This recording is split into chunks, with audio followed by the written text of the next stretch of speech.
Jam 1 pagi, adik iparku dan anaknya yang cacat ambruk di depan rumahku, penuh luka. Saat aku hendak menolong mereka, ibuku menelepon. Suaranya panik. "Nak, dengar ibu. Apapun yang terjadi, jangan tolong anak cacat itu."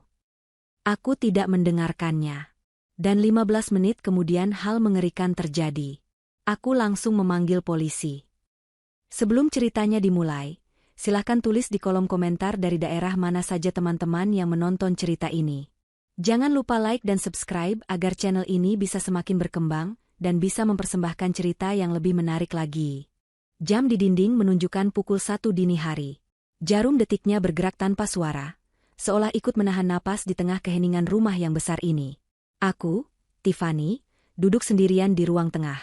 Jilbab instan yang biasa kugunakan untuk salat malam masih terpasang rapi di kepalaku. Suamiku, Reno, sedang bertugas keluar kota. Ini sudah malam ketiga aku sendirian, dan rasa sepi itu mulai terasa menggigit. Rumah ini terasa terlalu luas untuk satu orang. Aku baru saja selesai mendoakan keselamatan Reno, mendoakan keluarga kami, ketika keheningan itu pecah. Bukan suara pelan. Bukan suara tikus atau ranting pohon. Itu adalah suara benturan yang keras dan gaduh di depan gerbang.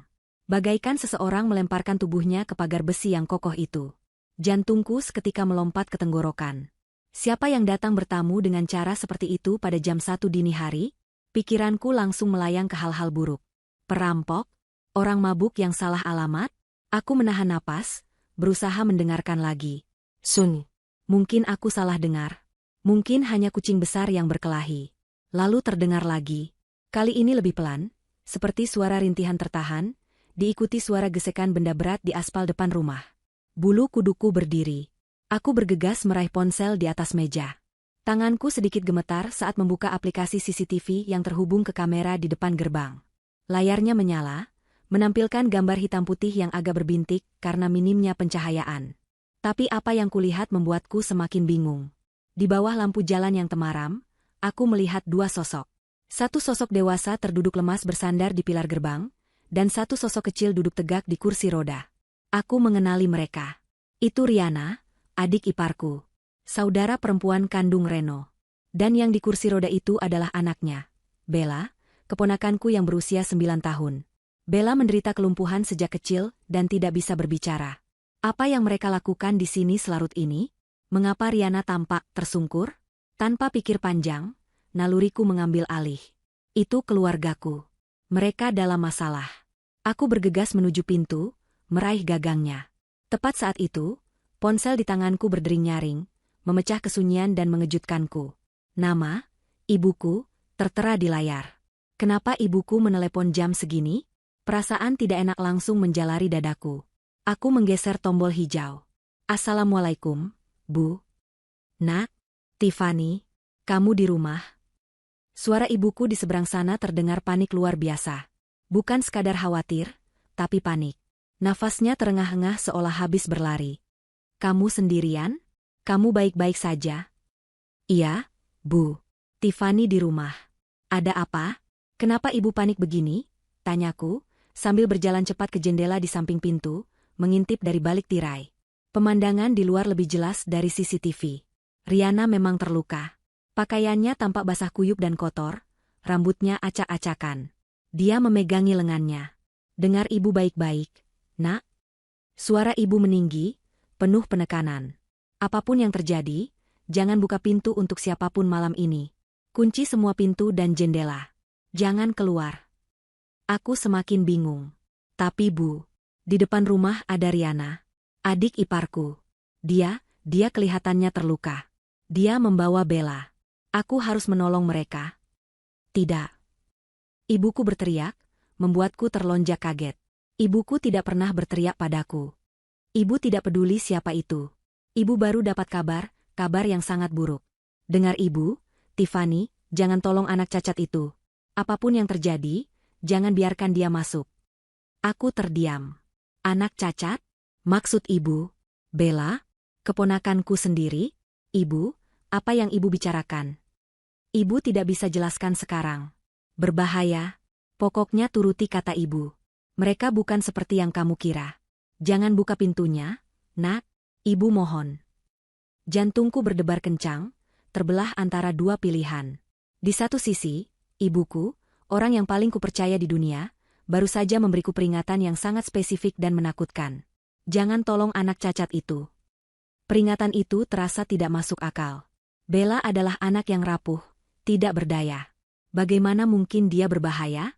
Di sisi lain, di luar gerbang, Riana mengangkat wajahnya yang pucat ke arah jendela. Mata kami bertemu. Aku bisa melihat jejak air mata bercampur darah kering di pipinya. Dia tidak berteriak.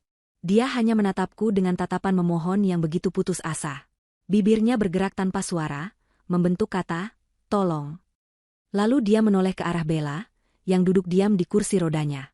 Seperti biasa, Bella hanya menatap lurus ke depan. Wajahnya pucat, tapi kosong. Tidak ada ekspresi takut, sakit, atau bingung. Hanya kekosongan yang selalu ada di sana. Melihat kondisi mereka berdua, bagaimana mungkin aku tega membiarkan mereka di luar? Riana adalah istri Gilang, dan Gilang adalah iparku. Tapi Riana juga adalah adik kandung suamiku. Dia adalah darah daging Reno. "Bu, aku tidak bisa," kataku lirih pada akhirnya. Hatiku hancur oleh pemandangan di depanku. Riana terluka parah. Dia berdarah. Aku tidak mungkin membiarkan dia dan anaknya di jalanan jam segini. "Maafkan Tiffany, Bu." "Tiffany, jangan, Nak. Dengar Ibu."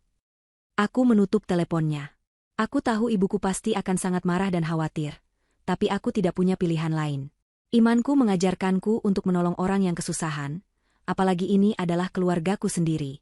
Aku tidak bisa membiarkan peringatan ibuku yang aneh mengalahkan rasa kemanusiaanku.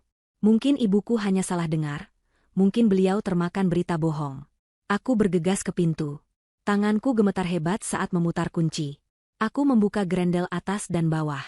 Dengan sekali tarikan napas, aku membuka pintu depan.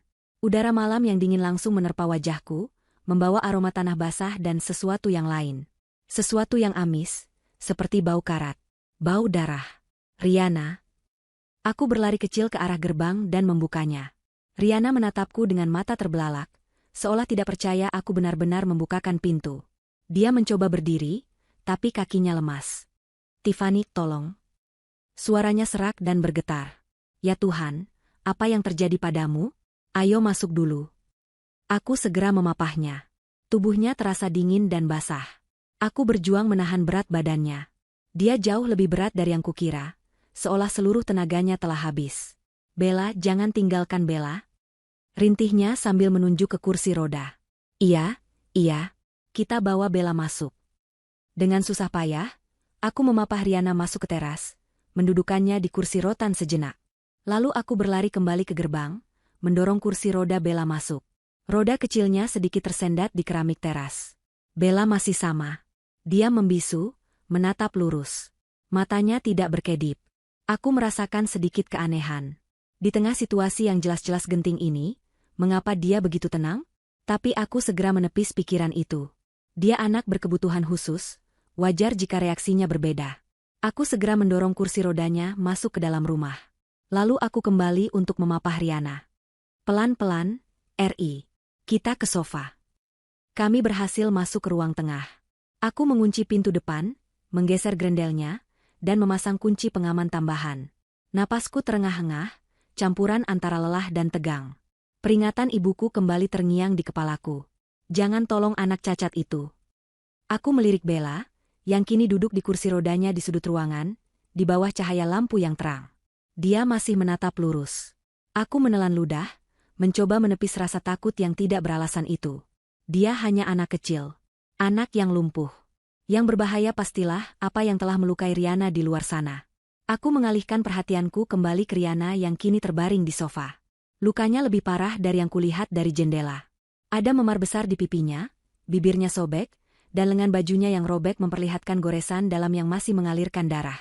Dia gemetar hebat, entah karena kedinginan atau ketakutan. Aku ambilkan kotak P3K dan air hangat.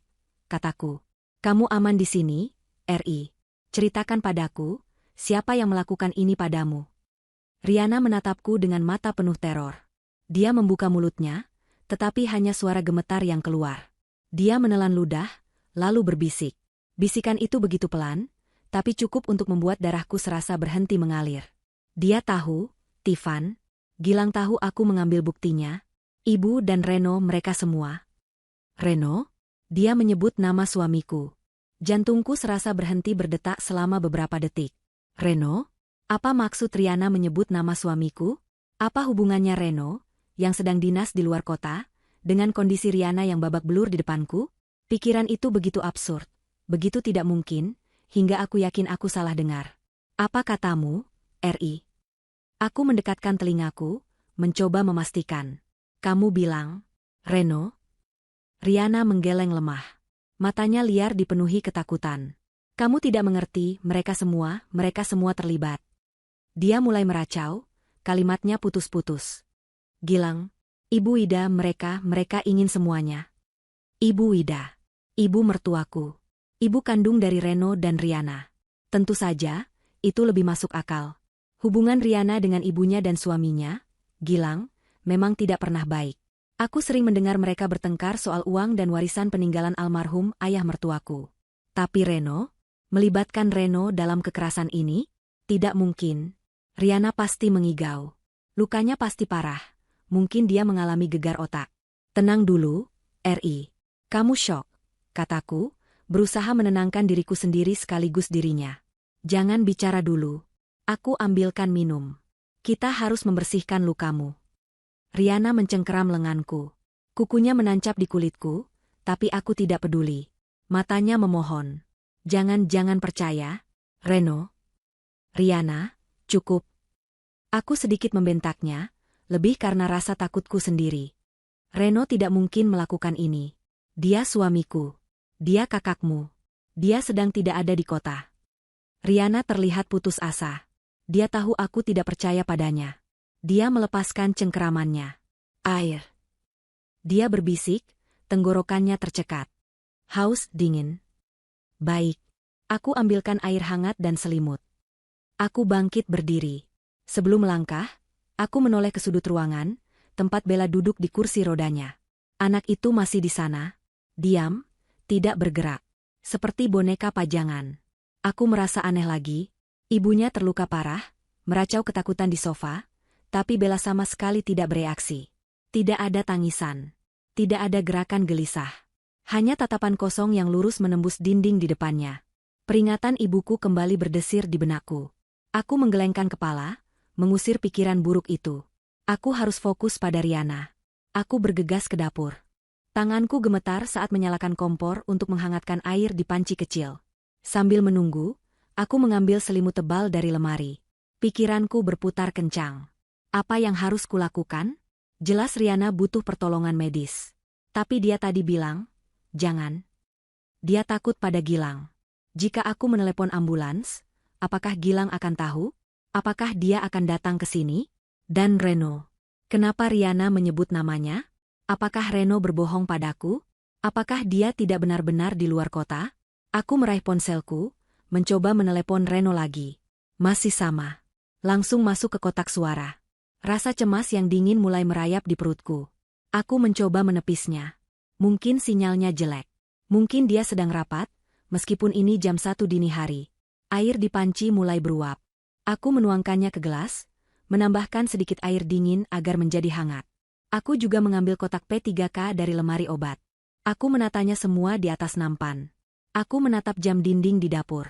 Sudah hampir 15 menit sejak mereka masuk. 15 menit yang terasa seperti berjam-jam. Aku membawa nampan itu kembali ke ruang tengah. Riana, ini air hangatnya. Minum pelan-pelan. Setelah ini kita obati lukamu, ya? Tidak ada jawaban. Aku melangkah lebih dekat ke sofa. Dan pemandangan yang menyambutku membuat nampan di tanganku jatuh berantakan ke lantai. Gelas pecah, air hangat tumpah, perban dan botol antiseptik berhamburan di atas keramik. Aku tidak peduli. Mataku terpaku pada sosok Riana. Dia tidak lagi di sofa. Dia tergeletak di lantai, di samping genangan air dari pakaiannya yang basah. Tubuhnya kejang hebat. Mata putihnya terlihat jelas saat tubuhnya kaku dan bergetar hebat. Mulutnya, ya Tuhan. Mulutnya mengeluarkan busa putih kental yang mengalir ke pipinya. Riana. Aku menjerit, histeris. Aku menjatuhkan diri berlutut di sampingnya. Riana, bertahan. Apa yang terjadi? Dia diracun. Pikiran itu menghantamku seperti palu. Ini bukan sekadar penganiayaan. Ini percobaan pembunuhan. Atau mungkin pembunuhan yang berhasil. Kejangnya mulai melambat. Tubuhnya yang tadi kaku kini mulai lemas. Dia sepertinya menggunakan sisa-sisa kesadarannya yang terakhir. Matanya yang tadinya terbalik, kini berusaha fokus. Tapi dia tidak melihatku. Dia melihat ke belakangku. Ke arah sudut ruangan tempat Bella berada. Dengan sisa tenaga yang dia miliki, Riana mengangkat satu tangannya. Jari telunjuknya yang gemetar menunjuk lurus ke arah kursi roda putrinya. Dia membuka mulutnya. Suara yang keluar hanyalah desisan serak bercampur gelembung busa. Tapi aku mendengarnya. 3 kata terakhir yang akan menghantuiku selamanya. Dia, bukan, Bella. Setelah mengucapkan itu, tangannya jatuh terkulai ke lantai. Matanya kehilangan fokus. Napas terakhirnya keluar dalam satu helaan panjang yang menyakitkan. Dan kemudian, hening. Riana telah mati. Tepat di depanku. Di ruang tengah rumahku. Aku membeku. Waktu serasa berhenti.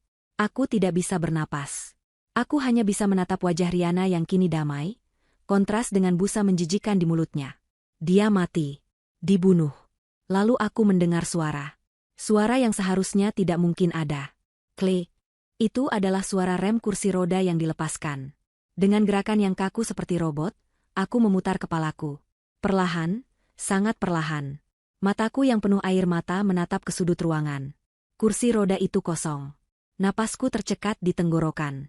Lalu, dari bayang-bayang di samping lemari buku, sesosok tubuh kecil melangkah keluar. Itu adalah Bella. Atau setidaknya, anak yang kukira Bella. Dia berdiri tegak. Sangat tegak. Tidak ada tanda-tanda kelumpuhan. Tidak ada tanda-tanda kelemahan. Anak perempuan berusia 9 tahun itu berdiri menatapku. Tatapan kosongnya yang seperti boneka telah lenyap. Yang ada kini adalah tatapan mata yang tajam, dingin, dan penuh perhitungan. Itu adalah tatapan mata orang dewasa yang terjebak di wajah seorang anak. Tubuhku lemas seketika. Aku terduduk di lantai, di samping mayat Riana. Kakiku tidak bisa menopang tubuhku lagi. Teror yang murni dan absolut melumpuhkanku. Peringatan ibuku berputar di kepalaku seperti kaset rusak. Jangan tolong anak cacat itu. Anak itu, Bella palsu. Itu, menatapku. Lalu dia melakukan sesuatu yang membuat darah di sekujur tubuhku terasa membeku. Dia tersenyum. Bukan senyum seorang anak. Itu adalah senyum miring yang penuh kemenangan dan ejekan. Seolah dia baru saja menyelesaikan sebuah pertunjukan dan aku adalah penonton bodoh yang tertipu. Ketakutan memberiku kekuatan terakhir. Tanganku yang gemetar merogoh saku gamisku, mencari ponsel. Benda itu masih ada di sana. Aku menariknya keluar. Jari-jariku yang kaku hampir tidak bisa memegangnya. Aku menekan tombol panggilan darurat. 110. Aku bergumam, nyaris tak bersuara. Panggilan itu tersambung. Polisi. Aku berbisik ke telepon. Suaraku pecah oleh isak tangis yang tertahan. Tolong saya. Anak itu hanya mengamatiku, kepalanya sedikit miring, seolah tertarik dengan pemandangan di depannya. Di rumah saya, di Jalan Kenari nomor 12. Aku terisak. Mataku tidak pernah lepas dari anak iblis itu. Adik ipar saya, Riana, dia meninggal, dia dibunuh, dia diracun. Dan anaknya. Aku mulai histeris. Aku tidak bisa menahannya lagi. Anaknya, dia tidak cacat, dia berdiri. Dia berdiri dan tersenyum. Ya Tuhan, tolong saya. Kirim seseorang. Cepat. Aku menjerit sejadi-jadinya. Anak itu tidak bergerak. Dia hanya terus menatapku dengan senyum mengerikan itu, sementara sirene polisi mulai terdengar sayup-sayup di kejauhan. Sirene itu meraung-raung di kejauhan, membelah malam, dan semakin lama semakin dekat.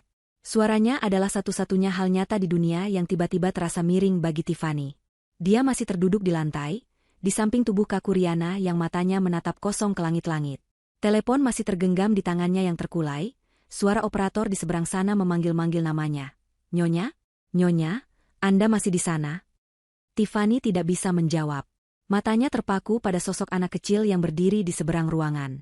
Anak itu, Bella palsu, itu, masih berdiri di sana. Senyum mengerikan itu perlahan memudar dari wajahnya, digantikan oleh ekspresi yang kembali datar dan dingin. Dia tidak tampak seperti anak kecil yang baru saja menyaksikan pembunuhan. Dia tampak seperti seorang pengamat yang bosan. Saat raungan sirene terdengar semakin dekat, anak itu bergerak. Dengan gerakan yang tenang dan tidak terburu-buru, dia melangkah mundur. Dia kembali ke kursi rodanya, duduk di atasnya, dan dengan cekatan mengatur kakinya agar tampak lemas dan tidak bertenaga. Dia meraih selimut tipis yang tadi menutupi kakinya dan menyampirkannya kembali. Dalam hitungan detik, Bella palsu, itu kembali menjadi Bella yang cacat. Dia menundukkan kepalanya, menyembunyikan wajahnya, dan mulai gemetar. Dia berpura-pura ketakutan. Tiffany melihat transformasi itu dengan ngeri. Dia ingin berteriak, penipu, iblis. Tapi tidak ada suara yang keluar dari tenggorokannya. Gedor, gedor, gedor. Polisi, buka pintunya. Suara teriakan yang berat dan tegas menggema dari luar, diikuti oleh suara gedoran yang lebih keras. Tiffany tidak bergerak. Dia lumpuh. Brak, pintu depan didobrak paksa. 3 petugas berseragam menyerbu masuk, senjata teracung. Mereka melihat Tiffany di lantai, lalu melihat tubuh Riana, dan terakhir melihat anak kecil di kursi roda yang gemetar ketakutan. Semua diam. Angkat tangan, teriak petugas yang memimpin. Dia. Tiffany akhirnya menemukan suaranya. Dia mengangkat tangannya yang gemetar, menunjuk ke arah Bella. Anak itu, dia pelakunya. Dia tidak cacat. Dia berdiri. Dia tersenyum padaku. Para petugas saling berpandangan, bingung. Salah satu petugas, yang lebih tua dengan tanda nama Inspektur Haris, mendekati Tiffany dengan hati-hati. Nyonya, tenang. Anda aman sekarang. Apa yang terjadi? Dia membunuhnya. Tiffany menjerit, air matanya mengalir deras. Riana, adik iparku, dia diracun. Dan anak itu, dia bukan Bella. Riana bilang dia bukan Bella. Dia berdiri dan tersenyum. Inspektur Haris menatap Tiffany, lalu beralih ke Bella. Anak itu sekarang terisak pelan, tubuhnya berguncang di kursi roda, wajahnya tertunduk dalam. Terlihat seperti gambaran sempurna dari seorang anak trauma yang baru saja melihat ibunya tewas. Nyonya Tiffany, betul? Inspektur Haris bertanya dengan suara tenang, mencoba meredakan histeria. Kami tahu Anda syok berat. Tim medis sedang dalam perjalanan. Coba ceritakan pelan-pelan. Anda tidak percaya padaku. Tiffany terisak. Dia menipumu. Dia menipu kita semua. Dia bisa berjalan. Tadi dia berdiri tepat di sana. Inspektur Haris menghela napas. Dia memberi isyarat kepada 2 petugas lainnya. Periksa denyut nadinya. Amankan tempat kejadian. Panggil tim Inafis. Dia berjongkok di depan Tiffany. Nyonya, kami akan menyelidiki semuanya. Tapi saat ini, anak itu terlihat sangat ketakutan. Mungkin Anda salah lihat karena syok?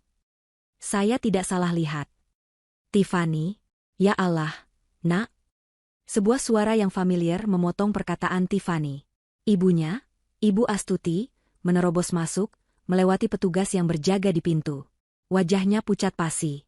Dia pasti langsung menyusul setelah Tiffany menutup teleponnya. Mata Ibu Astuti langsung tertuju pada mayat Riana di lantai, lalu pada Tiffany yang histeris. Ibu. Tiffany menangis sejadi-jadinya.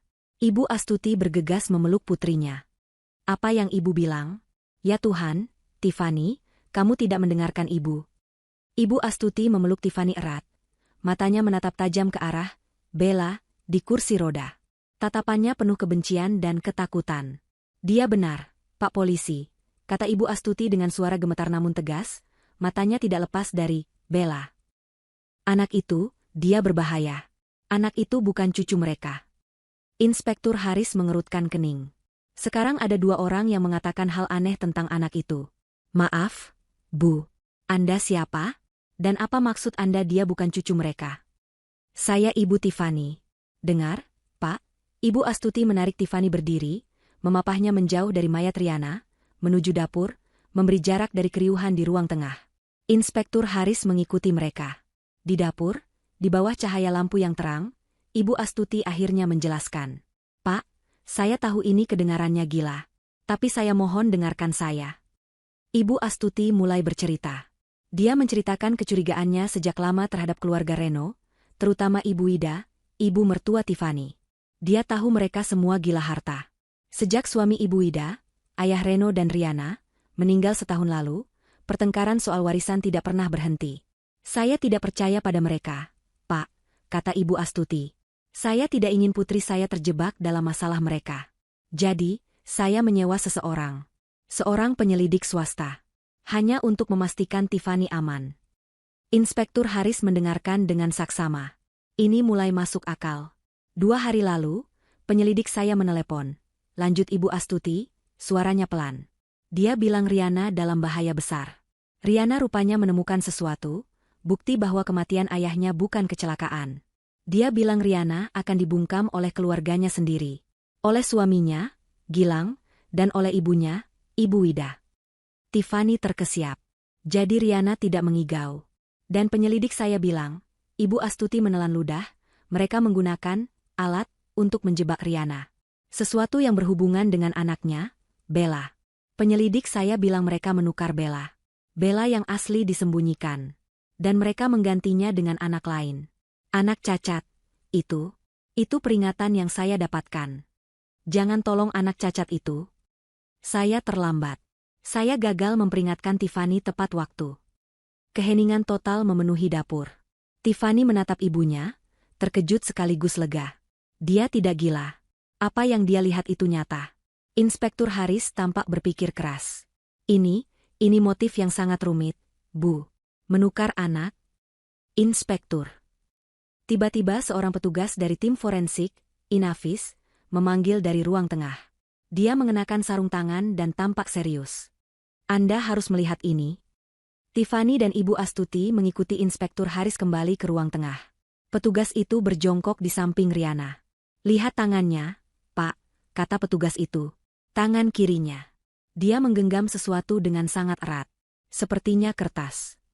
Jantung Tiffany berdebar kencang. Bukti. Itukah bukti yang Riana sebutkan? Dengan menggunakan pinset, petugas itu dengan hati-hati membuka kepalan tangan Riana yang sudah kaku.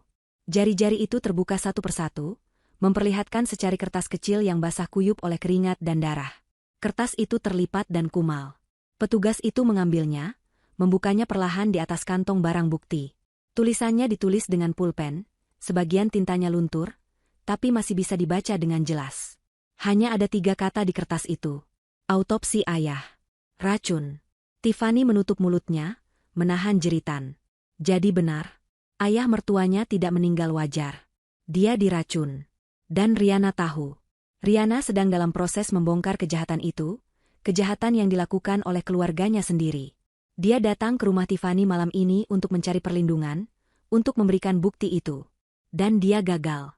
Inspektur Haris menatap kertas itu, lalu menatap Ibu Astuti, dan terakhir menatap Tiffany. Wajahnya yang tadi skeptis kini berubah menjadi sangat serius. Bawa anak itu ke ambulans. Perintah Inspektur Haris kepada petugasnya, menunjuk Bella, yang masih terisak di kursi rodanya. Tempatkan dia di bawah pengawasan dinas sosial. Jangan biarkan siapapun menemuinya tanpa izin saya. Dia adalah saksi kunci atau tersangka. Inspektur Haris kemudian menoleh ke Tiffany. Nyonya Tiffany, saya turut berduka cita. Tapi sepertinya malam Anda masih panjang. Kami harus membawa Anda dan ibu Anda ke kantor polisi untuk memberikan keterangan resmi. Ini bukan lagi sekadar kasus penganiayaan. Ini adalah kasus pembunuhan berencana. Tiffany mengangguk kaku. Matanya melirik ke arah Bella, yang sedang didorong keluar oleh petugas. Tepat sebelum menghilang di balik pintu, anak itu mengangkat kepalanya sejenak. Matanya bertemu dengan mata Tiffany. Dan sekali lagi, hanya dalam sepersekian detik, Tiffany melihatnya. Senyum iblis itu. Ruang interogasi di kantor polisi terasa dingin dan steril. Bau kopi basi bercampur dengan bau desinfektan. Tiffany duduk di kursi besi yang kaku, sementara ibunya, Ibu Astuti, duduk di sebelahnya, menggenggam tangannya erat. Mereka baru saja selesai memberikan keterangan. Menceritakan ulang setiap detik dari kejadian mengerikan itu, dari dering telepon Ibu Astuti, hingga peringatan Riana tentang Reno, hingga senyum mengerikan, Bella palsu. Inspektur Haris mendengarkan semuanya tanpa menyela. Dia mencatat di buku catatan kecil. Ketika Tiffany selesai, Inspektur Haris menutup bukunya. Baik, Nyonya Tiffany, Ibu Astuti. Keterangan ini sangat membantu, katanya dengan nada profesional. Kami sudah menempatkan anak yang Anda sebut, Bella palsu, itu di rumah aman dinas sosial. Dia sangat kooperatif. Kooperatif? Tanya Tiffany, tidak percaya. Ya. Dia kembali ke mode anak cacat. Non-verbal. Hanya menangis dan gemetar. Psikolog anak kami sedang menanganinya. Sejujurnya, jika bukan karena kesaksian Anda berdua dan catatan, autopsi ayah. Racun. Itu, kami akan menganggap Anda berdua mengalami delusi akibat trauma. Inspektur Haris berdiri. Tim kami sedang menuju ke rumah Nyonya Riana dan Tuan Gilang. Kami juga akan segera memanggil Tuan Gilang dan Ibu Ida untuk diinterogasi. Rumah Anda kami pasang garis polisi. Untuk sementara, Anda tidak bisa kembali ke sana. Saya mengerti, kata Tiffany lirih. Dia bahkan tidak ingin kembali ke sana. Bayangan busa di mulut Riana akan selamanya menghantui rumah itu. Satu hal lagi, Nyonya Tiffany, kata Inspektur Haris sebelum pergi. Anda bilang, korban menyebut nama suami Anda, Tuan Reno? Tiffany mengangguk lemah. Dia bilang, Ibu dan Reno mereka semua. Tapi saya tidak percaya. Reno sedang dinas di luar kota, Pak. Inspektur Haris menatapnya sejenak. Dinas di mana? Boleh kami tahu? Tiffany memberitahukan nama kota dan hotel tempat Reno seharusnya menginap. Kami akan memeriksanya, kata Inspektur Haris. Anda boleh pergi, tapi jangan tinggalkan kota. Kami akan menghubungi Anda secepatnya. Tiffany dan Ibu Astuti keluar dari kantor polisi. Langit di luar sudah mulai memerah, tanda fajar akan segera tiba. Rasanya seperti mereka telah melewati malam terpanjang dalam hidup mereka. Mereka memutuskan untuk pergi ke rumah Ibu Astuti. Selama di perjalanan, Tiffany terus mencoba menelepon Reno. Masih sama. Kotak suara. Rasa takut yang berbeda kini mulai menjalarinya. Bukan takut pada hantu atau pembunuh.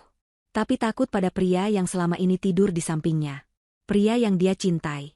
Coba terus, Nak, kata Ibu Astuti pelan, matanya fokus ke jalan. Tiffany mencoba lagi. 1 dering. 2 dering. 3 dering. Halo? Sebuah suara serak dan mengantuk menjawab. Itu suara Reno. Tiffany merasakan kelegaan sesaat. Reno? Ya Tuhan, Reno. Akhirnya. Tiffany terisak di telepon. Sesuatu yang mengerikan terjadi. Tiffany? Ada apa? Ini jam berapa? Suara Reno terdengar kesal karena tidurnya terganggu. Reno, dengarkan aku. Tiffany menangis. Ini Riana? Riana dia? Riana kenapa? Riana meninggal, Reno. Dia dibunuh. Dia datang ke rumah kita tadi malam, dia terluka parah, dan dia diracun tepat di depanku. Hening. Tidak ada jawaban dari seberang sana. Bukan pekikan kaget. Bukan tangisan. Bukan pertanyaan panik. Hanya hening. Reno, kamu masih di sana? Tanya Tiffany, firasat buruknya semakin kuat. Kamu, apa yang kamu katakan?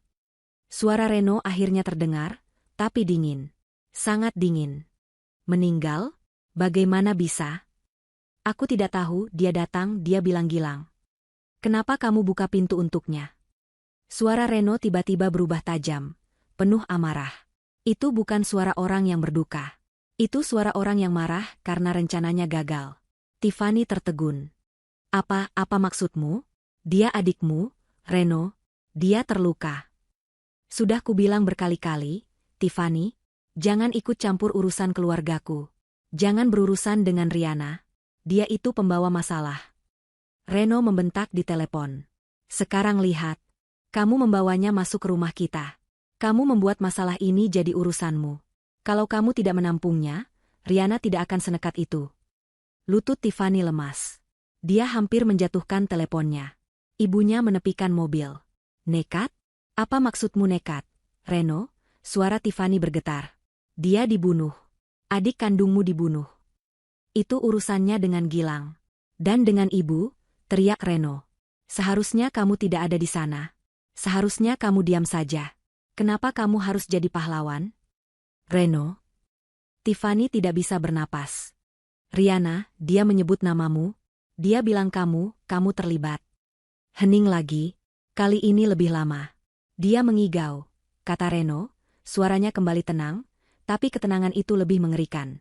Dia stres. Dia tidak tahu apa yang dia katakan. Dengar, Tiffany. Aku akan segera pulang. Pesawat pertama. Jangan bicara dengan siapapun lagi. Terutama polisi. Bilang saja kamu tidak tahu apa-apa. Mengerti? Ini demi kebaikanmu. Klik. Telepon ditutup. Tiffany menatap layar ponselnya, kosong. Air matanya sudah kering. Yang tersisa hanyalah rasa dingin yang membekukan. Dia benar. Riana benar. Ibunya benar. Suaminya adalah monster. Dia menutup teleponnya. Bu, bisik Tiffany. Dia marah padaku. Dia menyalahkanku, karena Riana meninggal. Ibu Astuti tidak berkata apa-apa. Dia hanya memutar mobilnya. Kita mau kemana?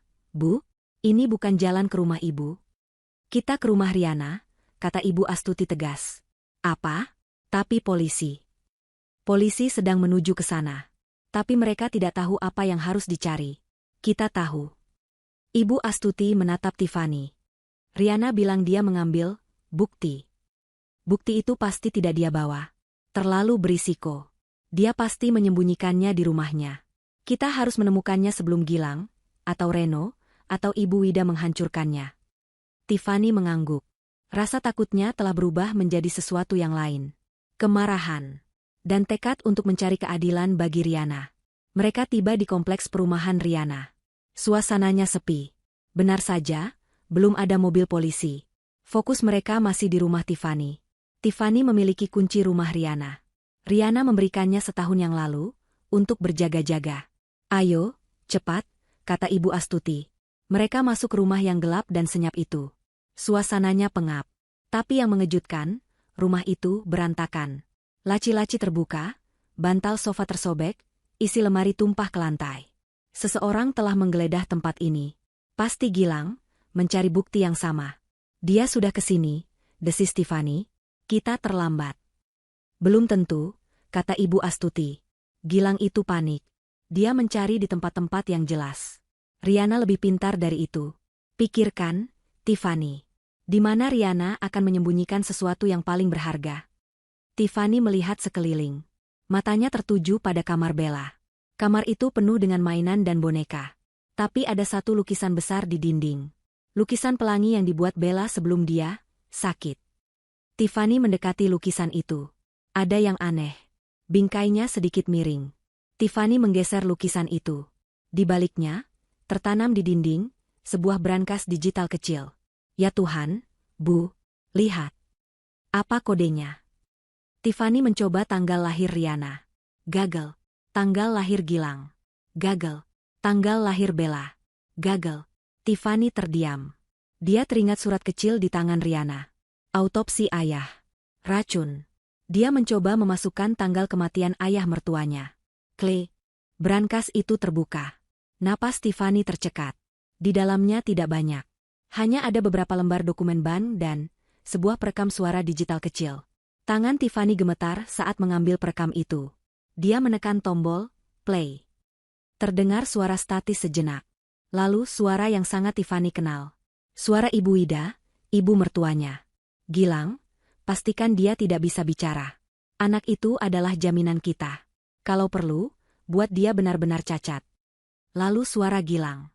Riana mulai curiga, Bu. Dia terus bertanya soal kematian ayah. Dia bilang dia akan menyewa orang untuk membongkar makam ayah. Dan kemudian, suara yang membuat dunia Tiffany runtuh selamanya. Suara suaminya, Reno. Tenang saja, Bu. Gilang. Suara Reno terdengar tenang dan dingin. Aku sudah atur. Kalau Riana macam-macam, Gilang, kamu urus dia. Dan soal Tiffany, dia terlalu polos. Dia tidak akan curiga apa-apa. Setelah bagian Riana hangus karena Bella cacat, dan kita mendapatkan warisannya, aku akan menceraikan Tiffany. Dia tidak akan dapat apa-apa. Semuanya akan jadi milik kita. Tiffany menjatuhkan perekam suara itu.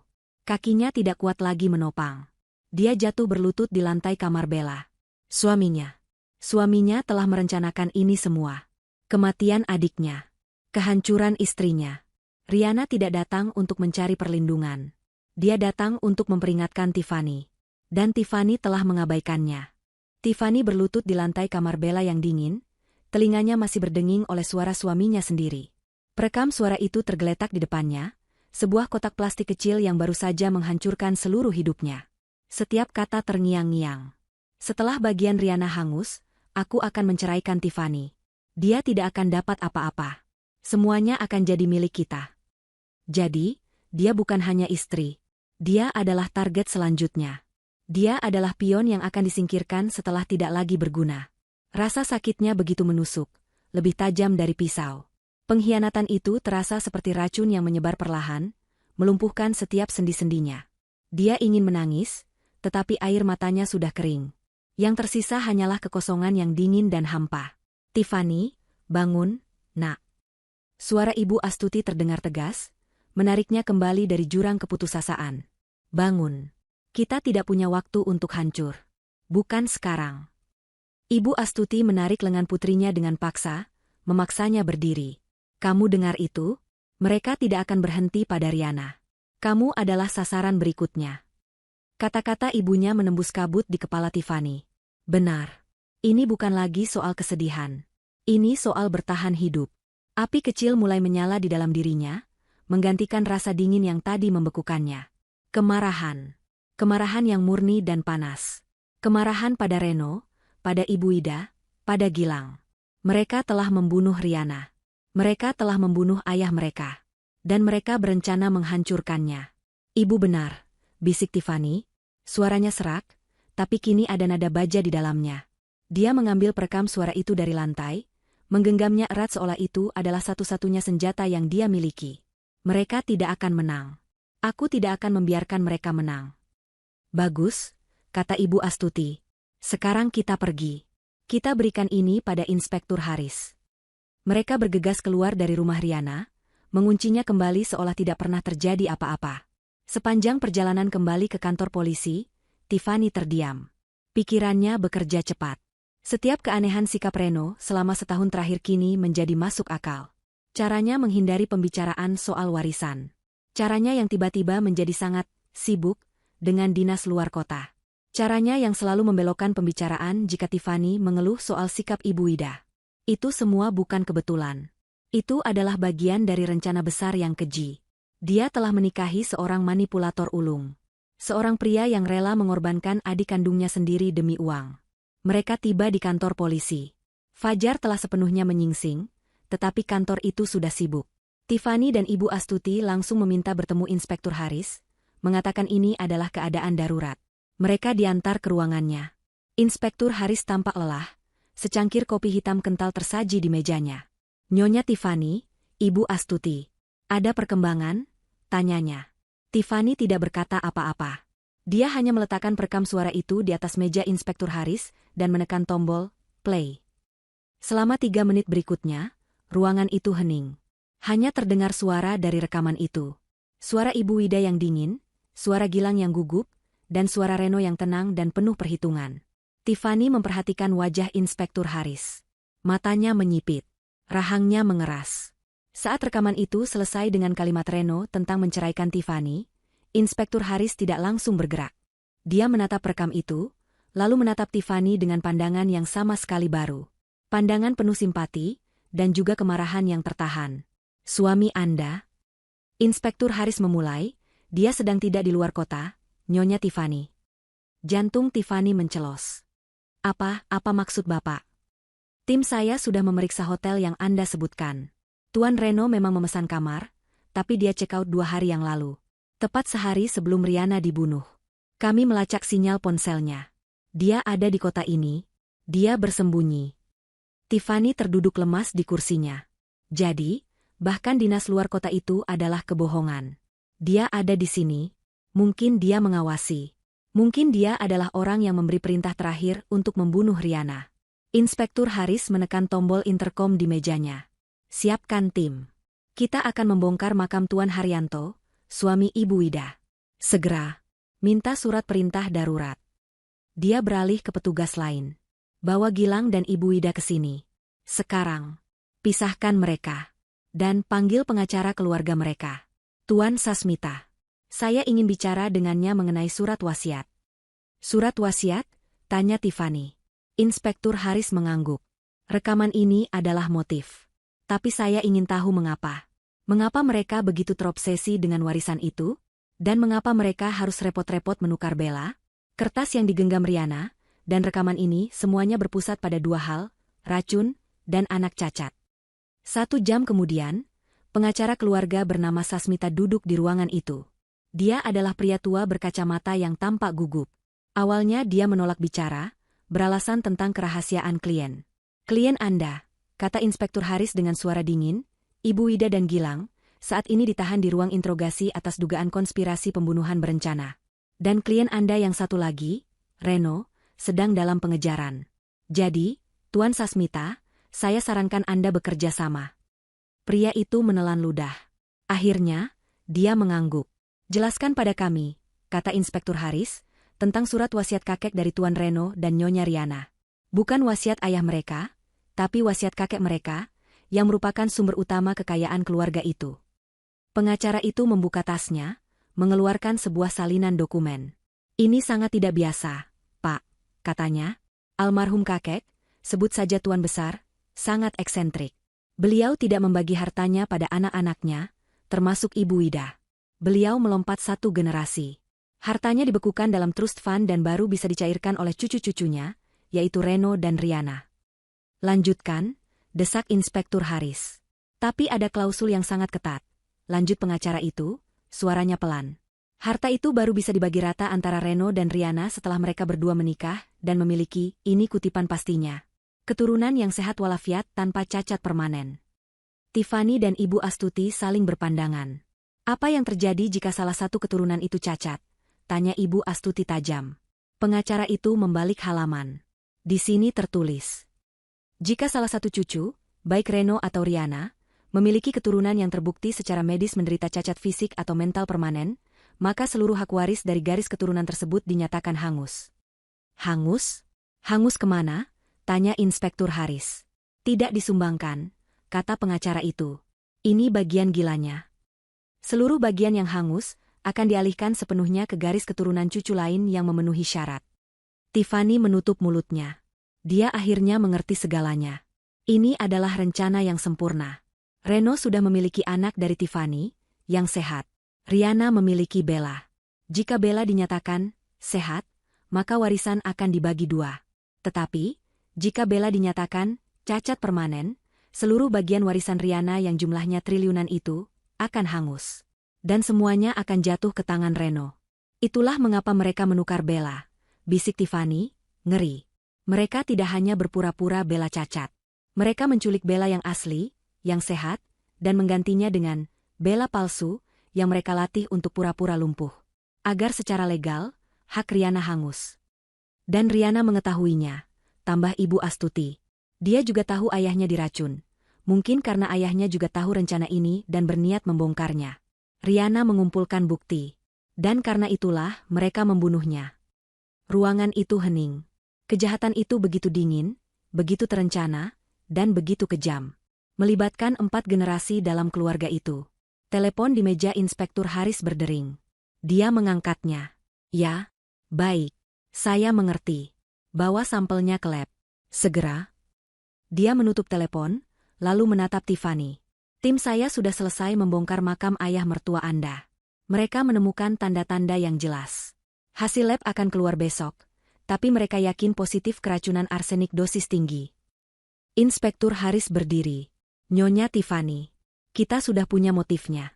Kita punya bukti konspirasinya. Sekarang, kita hanya perlu menemukan 2 hal. Apa itu? Tanya Tiffany. Menemukan di mana suami Anda bersembunyi, kata Inspektur Haris. Dan yang lebih penting, menemukan di mana Bella yang asli disekap. 3 hari berlalu dalam kabut yang menyesakkan. Pemakaman Riana akan dilangsungkan hari ini. Berita kematiannya menyebar sebagai kecelakaan tragis di rumah iparnya. Polisi menahan informasi tentang racun untuk kepentingan penyelidikan. Ibu Wida dan Gilang, setelah diinterogasi berjam-jam, terpaksa dilepaskan karena kurangnya bukti langsung yang mengaitkan mereka dengan tindakan pembunuhan. Rekaman suara itu membuktikan konspirasi penipuan warisan, tapi pengacara mereka berdalih itu adalah percakapan hipotetis, dan tidak membuktikan perintah pembunuhan. Tiffany tahu mereka berbohong. Inspektur Haris tahu mereka berbohong. Tapi sistem hukum butuh lebih. Mereka pasti merasa di atas angin sekarang, kata Ibu Astuti getir. Mereka sedang bersiap-siap di rumah Ibu Astuti. Tiffany mengenakan gamis hitam dan jilbab hitam panjang, wajahnya pucat tanpa riasan. Mereka pikir mereka lolos. Mereka belum lolos, kata Tiffany pelan. Matanya yang sembab kini memancarkan tekad yang dingin. Mereka akan datang ke pemakaman. Mereka akan bermain peran. Dan Reno. Reno juga pasti akan muncul. Apa rencanamu, nak? Aku akan bermain bersama mereka, kata Tiffany. Aku akan menjadi istri yang berduka, yang bingung, yang ketakutan. Biarkan mereka mengira aku adalah pion lemah yang bisa mereka kendalikan. Tiffany, itu berbahaya? Lebih berbahaya jika aku diam, Bu. Aku sudah bicara dengan Inspektur Haris. Mereka akan mengawasiku dari jauh. Mereka ingin para antagonis ini bergerak. Mereka ingin mereka membuat kesalahan. Rumah duka itu penuh sesak. Aroma bunga lili dan melati bercampur dengan duka yang pura-pura. Tiffany masuk, dipapah oleh ibunya. Di sudut ruangan, dia melihat mereka. Ibu Ida, duduk terkulai di kursi, menangis sesenggukan di depan peti mati putrinya. Dia mengenakan pakaian serba hitam yang mahal, kerudungnya menutupi wajahnya yang sembab. Di sebelahnya, Gilang berdiri kaku, menerima ucapan belasungkawa dengan tatapan kosong, seolah-olah dia adalah suami yang patah hati. Tiffany merasakan gelombang mual melihat sandiwara itu. Ibu Ida menangisi anak yang dia korbankan. Gilang berduka untuk istri yang dia bunuh. Lalu, pintu di depan terbuka. Dan Reno masuk. Dia tampak kacau. Kemejanya sedikit kusut, matanya merah, dan ada bekas janggut tipis di rahangnya. Dia terlihat persis seperti suami yang baru saja terbang dari luar kota, bergegas pulang setelah mendengar berita duka. Dia melihat sekeliling ruangan, dan saat matanya bertemu dengan Tiffany, dia berlari kecil. Tiffany, sayang. Dia memeluk Tiffany erat, membenamkan wajahnya di bahu Tiffany. Tiffany menegang. Sentuhan kulit pria itu terasa seperti bara api. Dia harus menahan seluruh kekuatannya agar tidak mendorong dan memaki pria itu di depan semua orang. Mas, kamu datang. Bisik Tiffany, memainkan perannya. Dia membiarkan tubuhnya gemetar, berpura-pura mencari kekuatan dalam pelukan pembunuhnya. Maafkan aku. Reno terisak di bahunya. Isak tangis itu terdengar begitu nyata, begitu meyakinkan. Monster ini adalah aktor yang hebat. Maafkan aku baru bisa datang. Aku tidak percaya Riana pergi. Dia melepaskan pelukannya, menangkup wajah Tiffany. Maafkan aku soal telepon itu. Aku syok, sayang. Aku tidak bermaksud menyalahkanmu. Aku kalut. Tiffany menatap mata suaminya. Mata yang dulu selalu menenangkannya, kini tampak seperti lubang hitam. Aku takut, Mas. Bisik Tiffany, membiarkan air matanya mengalir sungguhan. Tapi air mata itu bukan karena takut. Itu air mata kemarahan. SSST, semua akan baik-baik saja. Aku di sini sekarang. Aku akan melindungimu, kata Reno. Melindungiku, batin Tiffany. Atau membungkamku. Reno kemudian berjalan ke arah ibunya. Dia memeluk Ibu Ida. Keduanya menangis bersama. Itu adalah pemandangan ibu dan anak yang saling menguatkan. Tiffany hampir muntah. Di belakang mereka, Gilang mengangguk singkat pada Reno. Ketiga pembunuh itu kini berada di ruangan yang sama, mengelilingi peti mati korban mereka. Mereka bertukar pandang sekilas. Pandangan yang penuh makna, sebelum kembali memasang topeng duka mereka. Sepanjang prosesi pemakaman, Tiffany merasakan mata Reno tidak pernah lepas darinya.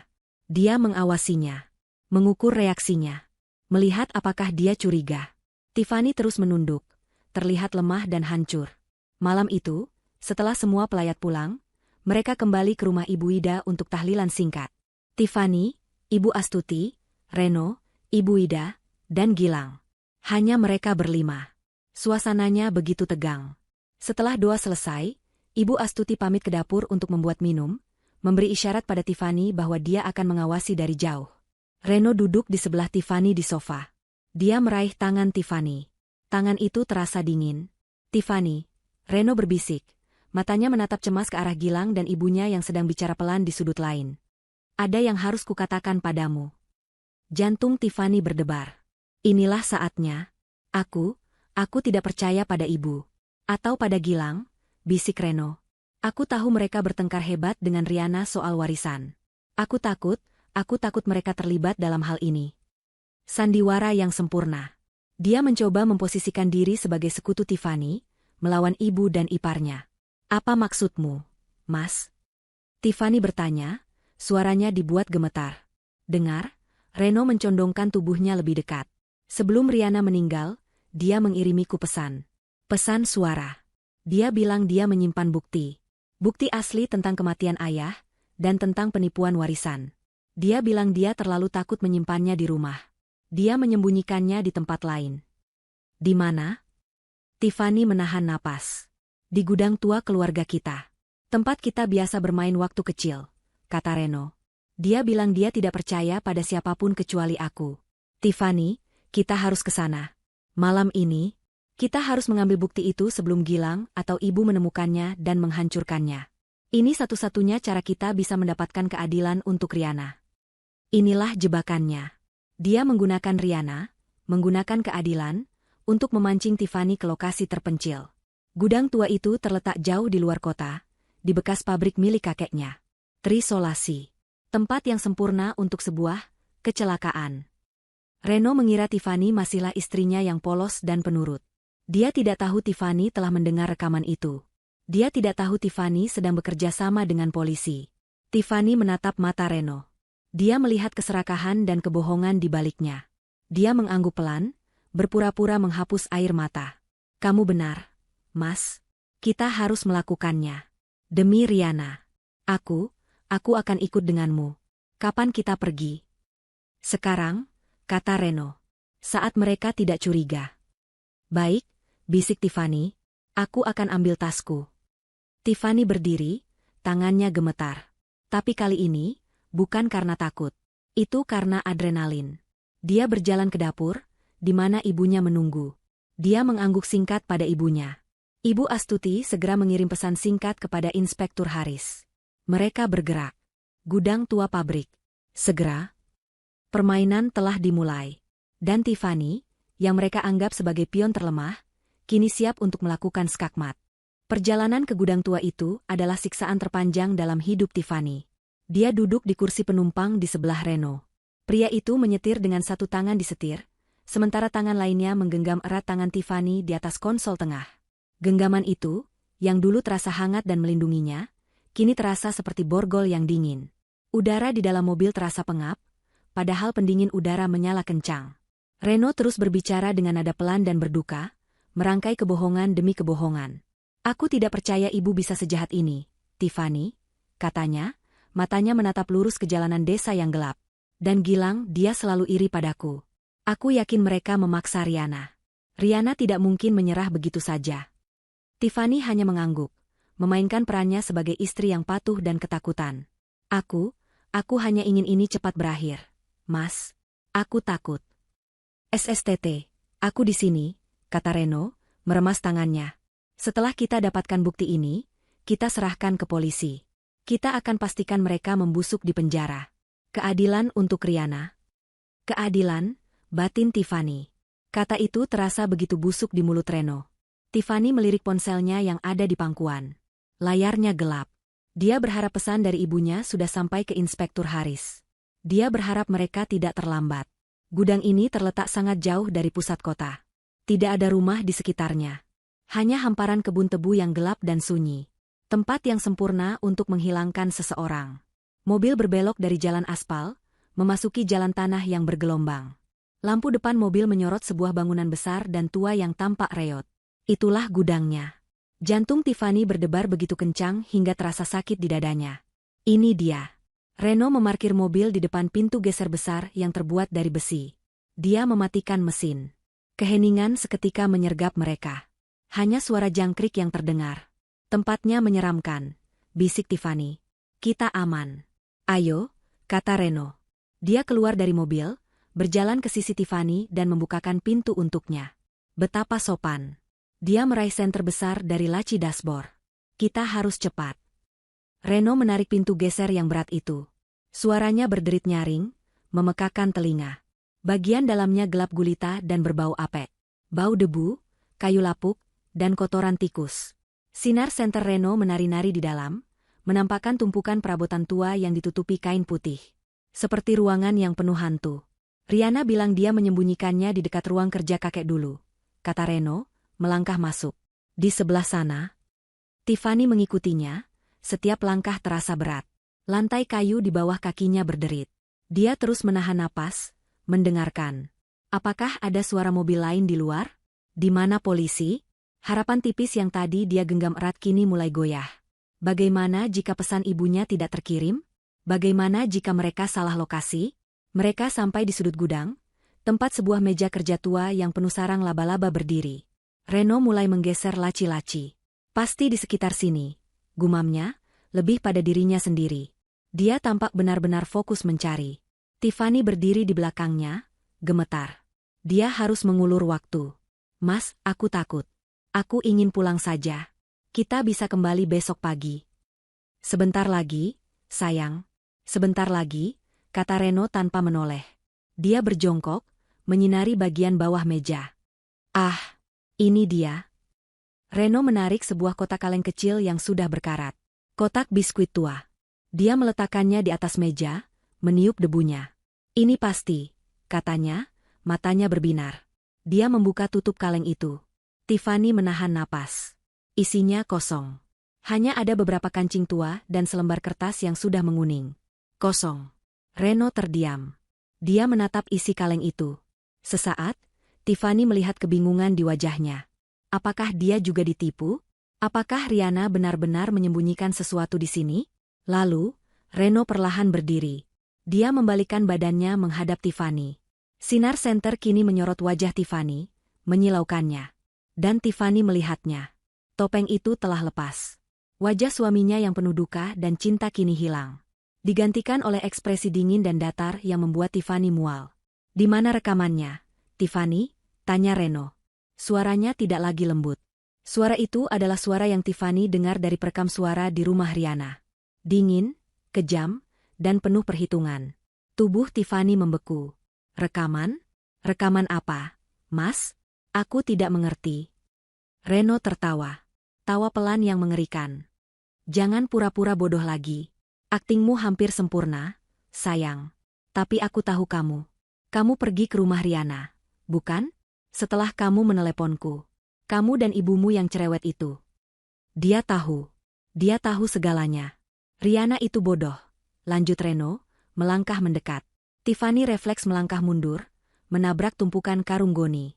Dia pikir dia pintar. Menyimpan bukti di brankas di kamar anaknya. Sangat mudah ditebak. Tapi dia lebih bodoh lagi karena lari ke rumahmu. Jadi, kamu yang menyuruh Gilang, Tiffany terisak. Gilang hanya pion. Sama sepertimu, kata Reno. Dia yang melakukan pekerjaan kotor. Aku yang berpikir. Dan kamu adalah hal terakhir yang menghalangi jalanku. Riana sudah beres. Ibu dan Gilang akan segera menyusul. Mereka terlalu banyak bicara. Aku ingin semuanya, Tiffany. Sendirian. Dia mengangkat senter itu, memegangnya seperti senjata. Sekarang, berikan rekamannya. Atau kamu akan berakhir seperti Riana. Kecelakaan, di gudang tua. Sangat tragis. Tiffany gemetar hebat. Polisi tidak datang. Dia sendirian. Ibunya, Inspektur Haris, mereka tidak berhasil.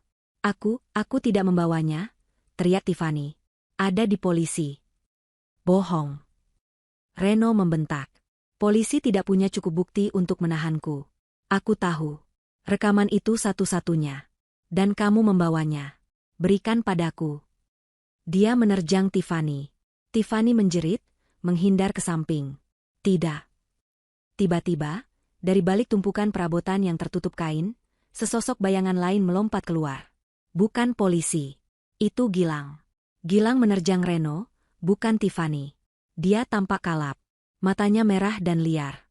Kamu pembohong, teriak Gilang. Kamu bilang kita akan bagi rata. Kamu bilang kamu akan urus Tiffany. Kamu berencana menyingkirkan aku juga, kan? Reno terkejut. Dia tidak menyangka Gilang akan ada di sini. Dia tersungkur ke lantai. Gilang, bodoh. Apa yang kamu lakukan? Aku mendengar semuanya. Kamu akan menyingkirkanku setelah ini. Kamu tidak akan mendapatkan warisan itu. Gilang mengambil sepotong kayu, mengangkatnya tinggi-tinggi ke arah Reno. Tiffany terpaku ngeri. Kedua monster itu kini saling berhadapan. Tepat pada saat itu, weu, sirene. Lampu sorot biru dan merah yang sangat terang tiba-tiba membanjiri bagian dalam gudang. Menembus celah-celah dinding kayu yang lapuk. Polisi, jangan bergerak. Kami sudah mengelilingi tempat ini. Suara Inspektur Haris menggema melalui megafon. Reno dan Gilang membeku. Brak! Pintu geser didobrak dari luar. Puluhan petugas bersenjata lengkap menyerbu masuk. Gilang, dalam kepanikannya, melempar kayu itu dan berlari ke arah pintu belakang. Jangan tembak! Jangan tembak! Dua petugas langsung menekelnya ke lantai. Gilang meronta-ronta sebelum akhirnya diborgol dengan kasar. Reno, sebaliknya, hanya berdiri diam. Dia terperangkap. Dia menatap Tiffany yang berdiri gemetar di antara tumpukan karung. Wajahnya tidak lagi panik.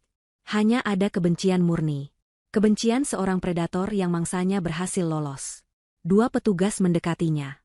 Reno, Anda ditahan atas dugaan konspirasi dan pembunuhan berencana. Reno tidak melawan saat tangannya diborgol ke belakang. Saat dia digiring melewati Tiffany, dia berhenti sejenak.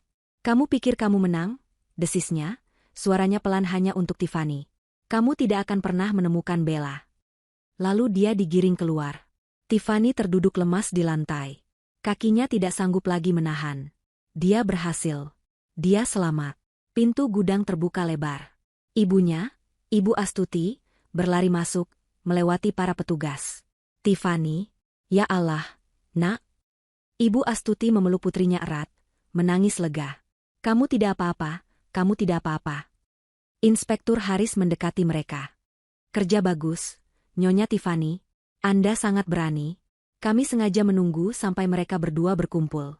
Pengakuan Gilang tadi sudah kami rekam. Itu menyegel kasus mereka. Tiffany masih gemetar. Reno bilang, kami tidak akan pernah menemukan Bella. Inspektur Haris berjongkok. Dia salah. Kami tidak hanya duduk diam selama 3 hari ini. Inspektur Haris mengeluarkan ponselnya. Saat kami melacak rekening Bank Riana, kami menemukan sesuatu yang aneh. Bukan transfer besar, tapi transfer kecil yang rutin, setiap minggu, ke sebuah yayasan. Panti Asuhan Mutiara Bunda. Letaknya terpencil, 3 jam dari sini. Kami juga menemukan riwayat pencarian di laptopnya. Program perlindungan anak. Menitipkan anak dengan aman. Mata Tiffany membelalak. Maksud Bapak? Riana tahu dia dalam bahaya, kata Inspektur Haris. Dia tidak hanya menyembunyikan bukti. Dia menyembunyikan anaknya. Dia sudah menitipkan Bella yang asli di panti asuhan itu seminggu sebelum dia dibunuh. Dia menempatkan anaknya di tempat yang aman. Jauh dari ibunya, suaminya, dan kakaknya sendiri. Tiffany terkesiap. Riana begitu pintar. Begitu berani. Kita akan ke sana sekarang, Nyonya Tiffany, kata Inspektur Haris. Ayo kita jemput Bella. Perjalanan 3 jam menuju panti asuhan Mutiara Bunda terasa sangat berbeda dari perjalanan ke gudang. Tiffany tidak lagi merasa tegang. Dia merasa kosong, namun penuh harap. Dia duduk di kursi belakang mobil polisi bersama ibunya, menyandarkan kepalanya di bahu Ibu Astuti. Dia akhirnya bisa memejamkan mata sejenak, meski bayangan wajah Reno yang penuh benci terus menghantuinya. Dia telah mengkhianati suaminya. Tidak, dia telah menghentikan seorang pembunuh. Mereka tiba di panti asuhan itu saat matahari pagi baru mulai menghangatkan bumi. Tempat itu sederhana namun asri. Jauh dari kebisingan kota. Dikelilingi taman bermain kecil dan kebun sayur. Seorang wanita parubaya yang ramah, ibu pengurus panti, menyambut mereka di pintu. Inspektur Haris, saya sudah mendapat telepon dari kantor pusat, katanya dengan suara lembut. Silakan masuk. Mereka duduk di ruang tamu yang sederhana. Jadi benar donatur kami, Ibu Riana? Inspektur Haris mengangguk. Benar, Bu. Beliau telah meninggal dunia. Kami di sini untuk menjemput putrinya. Ibu pengurus itu tampak sangat sedih. Ya Tuhan, kasihan sekali. Ibu Riana menitipkan, Citra, di sini. Dia bilang keluarga mereka sedang diancam masalah hutang besar. Dia takut putrinya diculik. Dia membayar penuh untuk 1 tahun. Dia bilang, jika terjadi apa-apa padanya, satu-satunya orang yang boleh menjemput Citra adalah wanita bernama Tiffany, dengan menunjukkan foto ini. Ibu pengurus itu mengambil sebuah amplop. Di dalamnya ada foto Tiffany yang sedang tersenyum, diambil saat acara keluarga setahun yang lalu. Di baliknya, Riana menulis, percayai dia dengan nyawamu. Dia bibinya. Tiffany. Air mata Tiffany tumpah. Riana telah merencanakan ini. Dia percaya padanya, bahkan ketika Tiffany sendiri ragu. Di mana dia, Bu? Tanya Tiffany, suaranya serak. Anak-anak sedang sarapan di ruang makan. Mari saya antar. Mereka berjalan menyusuri koridor. Tiffany bisa mendengar suara tawa anak-anak. Jantungnya berdebar. Mereka tiba di sebuah ruangan besar yang terang. Puluhan anak kecil sedang duduk mengelilingi meja-meja kecil, makan bubur kacang hijau. Ibu pengurus menunjuk ke seorang anak perempuan yang duduk sendirian di dekat jendela. Dia tidak tertawa seperti anak lain. Dia hanya menatap keluar jendela, mengaduk-aduk mangkuknya. Dia sehat. Rambutnya diikat rapi. Dia tidak di kursi roda. Citra, panggil ibu pengurus pelan. Anak itu menoleh. Matanya adalah mata Riana. Tiffany merasa kakinya lemas. Ibu Astuti memeganginya. Itu dia. Itu Bella. Bella yang asli. Tiffany berjalan pelan mendekatinya. Anak itu menatapnya dengan pandangan bingung dan sedikit takut. Halo? Bisik Tiffany. Dia berjongkok agar sejajar dengan anak itu. Dia tidak tahu harus berkata apa. Dia takut membuatnya takut. Dia mengeluarkan ponselnya, membuka galeri foto. Dia menunjukkan foto Riana yang sedang tersenyum memeluk Bella. Mata anak itu langsung terpaku pada foto itu. Bibirnya gemetar. Ibu. Bisiknya. Lalu dia mengangkat kepalanya, menatap Tiffany. Matanya yang cerdas mengamati wajah Tiffany. Dia ingat. Bibi Tiffany, suaranya kecil dan ragu. Tiffany mengangguk, tidak sanggup bicara. Air matanya mengalir deras. Ibu bilang Bibi akan menjemputku, kata Bella. Matanya mulai berkaca-kaca. Ibu bilang aku harus menunggu Bibi. Ibu mana? Tiffany tidak bisa menahannya lagi. Dia menarik Bella ke dalam pelukannya, memeluknya erat seolah tidak akan pernah melepaskannya. Bella, yang mungkin sudah menahan rindunya selama berminggu-minggu, akhirnya menangis. Dia menangis terseduh-seduh di bahu Tiffany.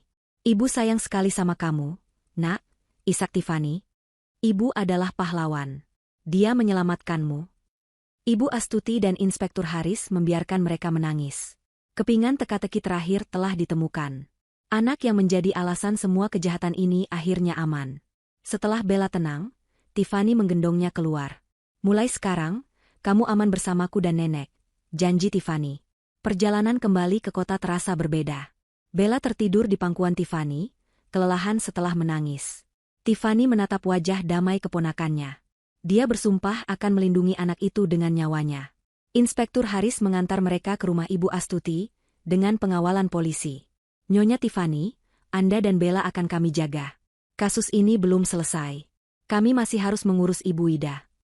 Apa yang akan terjadi padanya? Tanya Tiffany. Reno dan Gilang sudah mengaku. Mereka saling menyalahkan. Tapi kami masih kekurangan bukti langsung yang mengikat Ibu Ida pada perintah pembunuhan itu, kata Inspektur Haris. Kami punya konspirasi penipuan warisan. Tapi untuk pembunuhan, kami perlu satu hal lagi. Tiffany berpikir sejenak. Anak itu. Bella palsu, katanya. Dia melihat semuanya. Kan? Dia ada di sana. Inspektur Haris mengangguk.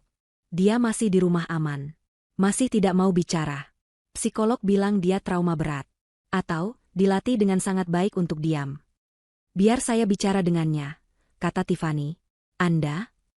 Dia dilatih oleh Ibu Ida untuk menipuku. Dia tahu siapa aku. Dan bawa Bella, kata Tiffany. Biarkan dia melihat Bella yang asli. Sore itu, Tiffany pergi ke rumah aman dinas sosial. Dia menggendong Bella yang tertidur. Ibu Astuti menemaninya. Inspektur Haris dan seorang psikolog anak sudah menunggu. Bella palsu, duduk di sebuah ruangan bermain. Dia masih mengenakan pakaian yang sama, duduk meringkuk di sudut. Dia menolak makan dan bicara. Dia hanya menatap dinding. Sari, kata psikolog itu lembut. Itu nama aslinya. Sari. Dia punya tamu. Sari tidak menoleh. Tiffany melangkah masuk. Dia mendudukkan Bella yang masih setengah tertidur di sofa kecil. Tiffany kemudian berjongkok di depan Sari.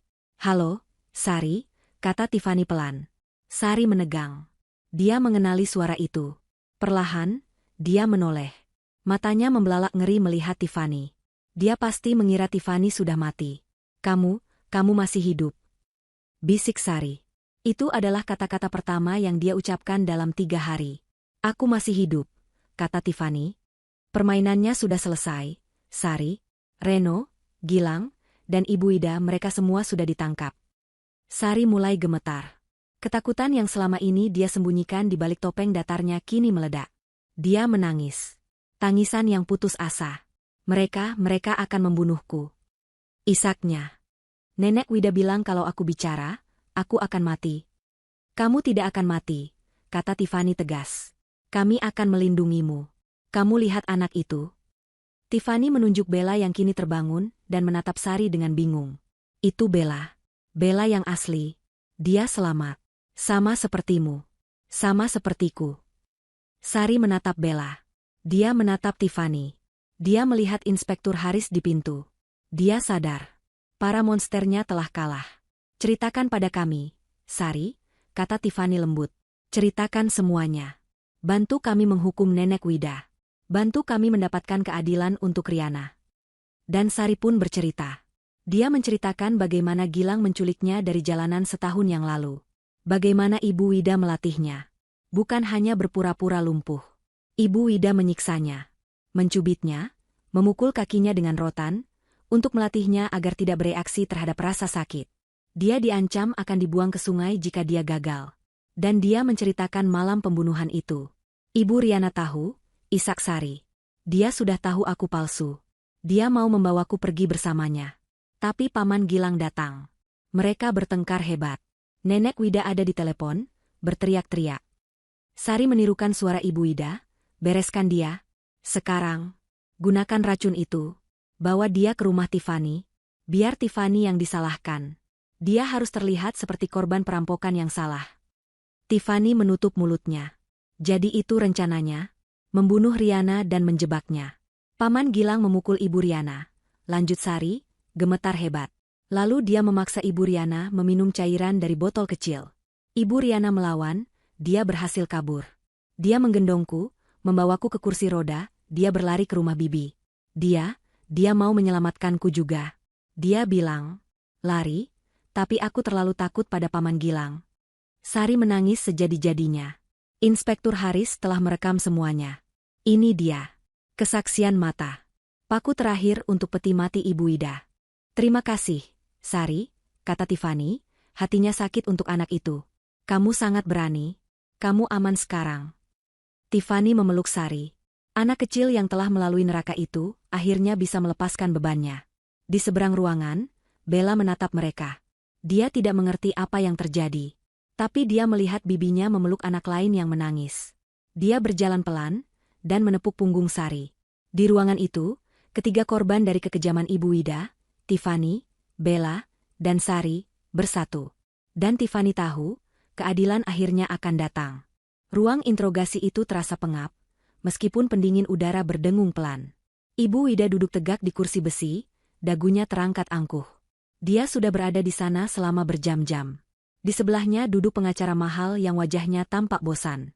Topeng duka Ibu Wida telah berganti dengan topeng arogansi. Dia adalah korban, katanya. Ibu yang malang, yang putrinya tewas mengenaskan, dan kini putra satu-satunya serta menantunya yang gila, Tiffany, mencoba menjebaknya. Dia menyangkal segalanya. Rekaman suara? Itu rekayasa Tiffany, katanya. Gilang dan Reno mengaku, mereka pasti ditekan oleh polisi, ujarnya. Inspektur Haris masuk ruangan, wajahnya lelah namun keras. Dia meletakkan sebuah map tebal di atas meja. Di belakangnya, Tiffany masuk, didampingi oleh Ibu Astuti. Mata Ibu Wida menyipit penuh kebencian saat melihat Tiffany. Berani sekali kamu kesini, wanita ular. Kamu sudah meracuni pikiran anakku. Kamu pembunuh. Cukup, Ibu Wida, kata Inspektur Haris, suaranya datar. Kita sudah selesai bermain. Pengacara Ibu Wida langsung menyela. Klien saya tidak akan bicara lagi. Anda tidak punya apa-apa. Hanya ocehan dua tersangka lain yang saling menyalahkan, dan rekaman suara yang keabsahannya diragukan. Inspektur Haris tersenyum tipis. Anda benar. Mari kita tinjau. Dia mulai mengeluarkan isinya, satu persatu. Pertama, laporan autopsi suami Anda, Tuan Haryanto. Positif keracunan arsenik kronis. Arsenik yang sama yang ditemukan di botol kecil di laci meja rias Anda, yang disita pagi ini. Wajah Ibu Wida sedikit menegang. Itu racun tikus. Kedua, lanjut Inspektur Haris, mengabaikannya. Pengakuan Gilang. Dia mengaku mencekoki Riana dengan racun. Tapi dia bilang, dia melakukannya atas perintah langsung dari Anda. Dia panik karena Reno berencana menyingkirkannya. Bohong. Gilang itu pecundang. Ketiga, pengakuan Reno. Dia mengaku merencanakan penipuan warisan. Tapi dia bilang, itu semua ide Anda. Dia bilang Anda yang mengatur penukaran Bella. Dia bilang, Anda yang menyuruh Gilang membereskan Riana ketika Riana mulai terlalu dekat dengan kebenaran. Anak durhaka. Ibu Wida berteriak. Dia mengkhianati ibunya sendiri. Mereka berdua mengkhianati Anda, sama seperti Anda mengkhianati mereka. Pesta saling menyalahkan yang indah, kata Inspektur Haris. Tapi Anda benar, pengacara. Ini semua masih kata-kata melawan kata-kata. Mereka bisa saja berbohong untuk menyelamatkan diri. Tiffany, yang sejak tadi diam, kini menatap lurus ke mata ibu mertuanya. Anda salah, kata Tiffany pelan. Anda tidak hanya meninggalkan jejak. Anda meninggalkan saksi mata. Ibu Wida tertawa. Siapa? Kamu? Wanita gila yang histeris? Pintu ruang interogasi terbuka. Seorang psikolog anak masuk, menggandeng tangan seorang anak perempuan kecil yang gemetar. Itu Sari. Bella palsu. Saat Ibu Wida melihat Sari, seluruh warna di wajahnya hilang. Dia membeku. Dia tidak pernah menyangka anak jalanan yang dia anggap sampah ini akan muncul di hadapannya. Sari bersembunyi di belakang psikolog itu, tapi Tiffany berjongkok di depannya. Sari, tidak apa-apa, bisik Tiffany. Kamu ingat apa yang kamu janjikan? Katakan yang sebenarnya. Dia tidak bisa menyakitimu lagi. Sari menelan ludah. Dengan keberanian yang luar biasa, dia melangkah maju, menunjuk jari kecilnya yang kurus ke arah Ibu Wida. Dia nenek jahat. Suara Sari terdengar jelas, direkam oleh mikrofon di ruangan itu. Dia yang suruh Paman Gilang kasih racun ke Ibu Riana. Pengacara Ibu Wida melompat berdiri. Ini tidak sah. Memanfaatkan anak kecil. Dia melanjutkan, kata Inspektur Haris. Aku dengar dia teriak di telepon. Lanjut Sari, air matanya mulai menggenang. Dia teriak, bereskan dia. Sekarang, bawa dia ke rumah Tiffany. Biar Tiffany yang disalahkan. Dia juga yang pukul aku pakai rotan. Dia bilang kalau aku tidak pura-pura lumpuh dengan benar, dia akan buang aku ke sungai. Diam. Ibu Wida menjerit. Jeritan itu tidak lagi anggun. Itu jeritan binatang yang terpojok. Topengnya hancur berkeping-keping. Anak tidak tahu diuntung. Iblis kecil. Harusnya aku membunuhmu juga. Dia menerjang ke depan, mencoba meraih Sari. Tiffany dengan cepat menarik Sari ke belakangnya, sementara dua petugas polisi langsung menahan Ibu Wida, membantingnya kembali ke kursi. Aku akan membunuh kalian semua. Raung Ibu Wida, matanya merah, air liurnya berhamburan. Harta itu milikku. Milikku. Pengacaranya terduduk lemas. Habis sudah. Ibu Wida telah mengaku di depan saksi dan rekaman. Tiffany memeluk Sari erat. Dia menatap Ibu Wida yang kini menangis histeris, meronta-ronta dalam cengkeraman petugas. Karma telah datang. Untuk wanita yang terobsesi dengan kontrol dan citra, kehancurannya adalah kehilangan kendali secara total di depan umum. Dia kehilangan akal sehatnya, tepat setelah kehilangan semua yang dia perjuangkan. Proses pengadilan berjalan cepat. Bukti-buktinya tak terbantahkan. Rekaman Riana. Rekaman pengakuan Gilang di gudang. Kesaksian Sari. Dan pengakuan histeris Ibu Wida sendiri. Tiffany hadir di ruang sidang setiap hari, mengenakan jilbabnya, duduk tegak di barisan depan. Dia bukan lagi Tiffany yang penakut. Dia adalah Tiffany sang penyintas, wali dari Bella, saksi kunci. Tepat sebelum vonis dibacakan, Tiffany meminta izin untuk mengunjungi Reno di ruang tahanan. Untuk terakhir kalinya, dia masuk, dipisahkan oleh kaca tebal. Reno tampak kurus dan kuyu. Wajah tampan yang dulu dia puja kini tampak asing. Tiffany, bisiknya ke interkom. Sayang, kamu harus percaya padaku. Ini semua salah ibu. Aku dijebak. Tolong katakan pada hakim. Aku masih mencintaimu. Kita bisa mulai lagi. Tiffany mengangkat tangannya, menghentikan kebohongan itu. Aku kesini bukan untuk mendengar kebohonganmu lagi, Reno, katanya, suaranya tenang dan dingin. Aku kesini untuk berterima kasih. Reno tampak bingung. Berterima kasih? Ya. Terima kasih sudah menunjukkan wajah aslimu. Terima kasih sudah membebaskanku dari pernikahan palsu kita. Kamu tidak menghancurkanku. Kamu membuatku lebih kuat. Tiffany mengambil selembar kertas dari tasnya. Surat gugatan cerai. Dia menempelkannya ke kaca. Aku sudah menandatanganinya. Selamat tinggal, Reno. Mata Reno membelalak ngeri. Tidak. Tiffany, jangan tinggalkan aku. Kamu tidak bisa melakukan ini. Tiffany hanya menatapnya. Dia melihat pria lemah yang serakah, yang rela mengorbankan adik kandungnya demi uang. Dia tidak merasakan apa-apa lagi. Tidak cinta. Tidak benci. Hanya hamba. Dia berdiri dan berjalan pergi, tidak pernah menoleh ke belakang, membiarkan teriakan panik Reno menggema di ruangan itu. Hari putusan. Ruang sidang penuh sesak. Gilang, terbukti bersalah atas pembunuhan Riana dan turut serta dalam pembunuhan Haryanto, divonis penjara seumur hidup tanpa kemungkinan bebas.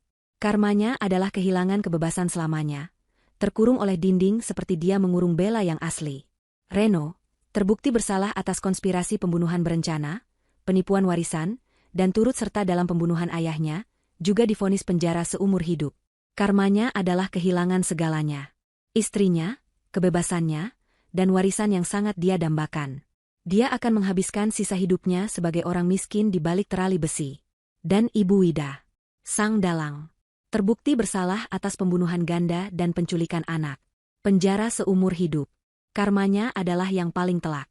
Di akhir persidangan, pengacara Sasmita membacakan klausul terakhir dari surat wasiat kakek, yang telah menjadi inti dari segalanya. Jika terbukti secara hukum, pengacara itu membaca, adanya tindak kecurangan kriminal yang dilakukan oleh salah satu ahli waris atau garis keturunannya untuk menguasai harta, maka seluruh hak waris dari pelaku kejahatan tersebut dinyatakan hangus. Ruangan hening.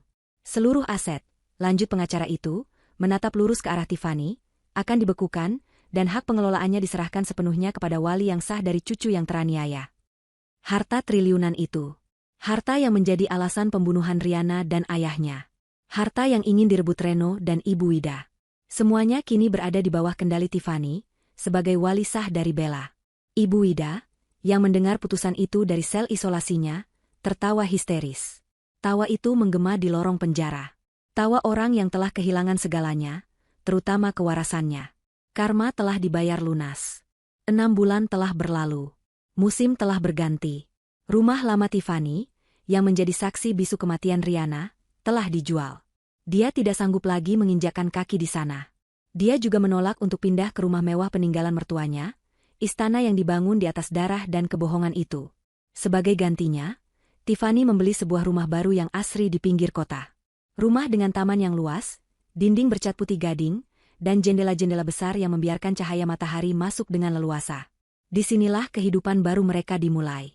Pagi itu, Tiffany, dengan jilbab bergosantainya, sedang duduk di teras belakang. Dia mengaduk teh hangat sambil mengawasi Bella yang sedang tertawa riang di ayunan. Bella yang asli. Anak itu telah pulih dengan luar biasa. Trauma kehilangan ibunya tentu masih ada. Tetapi cinta yang dia terima dari Tiffany dan Ibu Astuti telah menjadi obat penyembuh yang manjur. Dia kembali menjadi anak 9 tahun yang ceria, pintar, dan sedikit cerewet. Dia tidak lagi diam. Dia kini memanggil Tiffany dengan sebutan, Bibi Ibu, gabungan dari sosok bibi dan ibu yang kini diperankan Tiffany dalam hidupnya. Ibu Astuti keluar membawa sepiring pisang goreng hangat. Anak itu terlihat bahagia sekali, kata Ibu Astuti, duduk di sebelah putrinya. Dia berhak bahagia, Bu. Setelah semua yang dia lalui, jawab Tiffany. Dia menatap ibunya, wanita tangguh yang telah menjadi sandarannya. Kita semua berhak bahagia. Hari itu Tiffany memiliki agenda penting. Setelah menitipkan Bella pada ibunya, dia pergi ke sebuah panti asuhan lain di kota. Bukan panti tempat Bella disembunyikan, tapi panti asuhan pemerintah tempat Sari kini dirawat. Tiffany masuk dan melihat Sari sedang duduk di ruang belajar, mengerjakan PR. Dia tampak lebih sehat, pipinya lebih berisi. Dia tersenyum saat melihat Tiffany. Kak Tiffany, panggilnya, berlari memeluk Tiffany. Halo, Sari.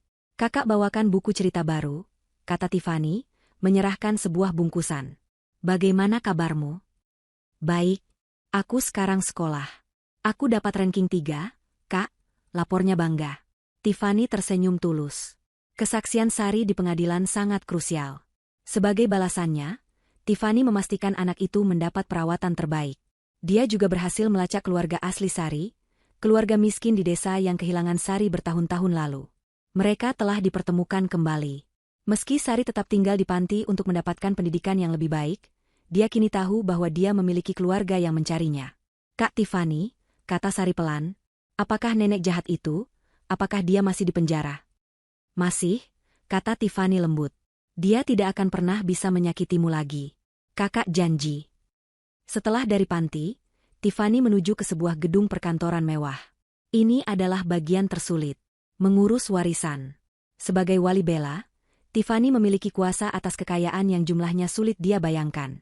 Para pengacara menunggunya di ruang rapat. Mereka menyodorkan proposal investasi, properti mewah, dan saham. Mereka mengira Tiffany akan hidup berfoya-foya. Tiffany menggelengkan kepalanya. "Saya tidak mau semua itu," katanya tegas. Para pengacara terkejut.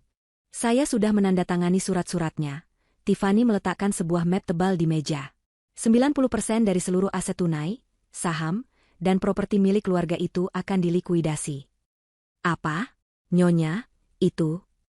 "Dan seluruh dana tersebut," Tiffany melanjutkan, suaranya mantap, "akan dimasukkan ke dalam sebuah yayasan baru yang saya dirikan.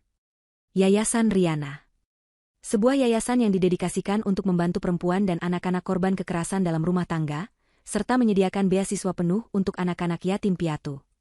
Ruangan itu hening. Para pengacara menatapnya tak percaya. "Harta itu berlumuran darah," kata Tiffany pelan, menatap keluar jendela. "Darah Riana. Darah ayah mertua saya. Saya tidak akan membiarkan anak saya, Bella, hidup dari uang itu.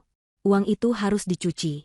Dan satu-satunya cara mencucinya adalah dengan menggunakannya untuk menyelamatkan orang lain. Untuk menyelamatkan Riana lain di luar sana." Tiffany berdiri. "Sisanya, 10%, akan menjadi dana perwalian untuk biaya hidup dan pendidikan Bella hingga dia dewasa. Itu lebih dari cukup. Silakan diurus." Dia berjalan keluar dari ruangan itu, meninggalkan para pengacara yang tercengang. Dia merasa ringan. Beban triliunan rupiah itu telah terangkat dari pundaknya. Sebuah berita kecil di televisi penjara beberapa hari kemudian mengabarkan peresmian Yayasan Riana. Ibu Wida, yang sedang menonton di ruang rekreasi, melihat wajah Tiffany yang tersenyum di layar, menggunting pita. Di sebelahnya berdiri Bella yang bahagia. Harta yang dia kejar dengan membunuh suami dan anaknya, kini digunakan untuk amal atas nama Riana. Ibu Wida menjerit. Dia mengambil kursi dan melemparkannya ke televisi. Dia meraung-raung seperti binatang buas, sebelum akhirnya diseret oleh penjaga kembali ke sel isolasi. Di sana, dalam kegelapan, dia menghabiskan sisa hidupnya, tidak hanya kehilangan hartanya, tapi juga kewarasannya. Di tempat lain, Reno dan Gilang mendengar kabar itu dari sesama narapidana. Nama Riana, korban mereka, kini diagungkan. Sementara mereka berdua hanyalah pembunuh yang terlupakan, membusuk di penjara. Sore itu, Tiffany kembali ke teras rumahnya. Ibu Astuti membawakan teh, persis seperti dalam bayangannya. Bella tertidur di pangkuan ibunya, lelah setelah bermain. Tiffany menatap langit senja yang berwarna oranye keemasan. Dia mengenakan jilbab panjangnya, merasa damai. Dia telah melalui neraka. Dia kehilangan suami yang dia cintai, namun menemukan bahwa cinta itu palsu. Dia kehilangan adik ipar, namun mendapatkan seorang putri.